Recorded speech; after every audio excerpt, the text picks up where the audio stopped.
Today, provided you have an optical drive and blank optical media, you'll be able to learn how to burn your very own backups in Windows 10 without any extra software or money being spent.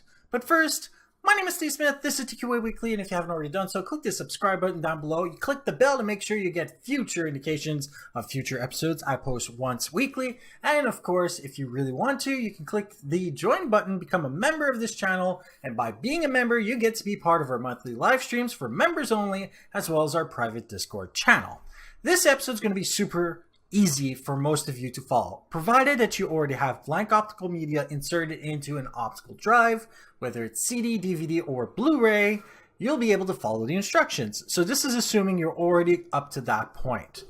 From the desktop, all you have to do is make sure that you select the files that you want to back up, right-click, and either click Send to the actual drive itself, or select them and drag onto the actual drive. From this point, you'll be asked if you want to put a title to it.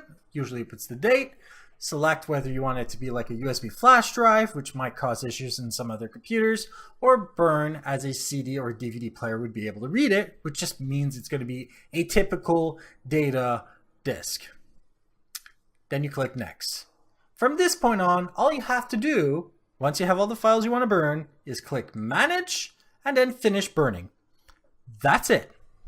So I hope you liked this episode. Dislike it if you didn't. Share with those that you think can benefit from this. And don't forget to subscribe. And if you have any questions, comments, suggestions for topics, email me at ask@tqaweekly.com or go to my website, tqaweekly.com. You can do things like view the show notes, other instructions, find other episodes like this, and use the contact form to email me directly.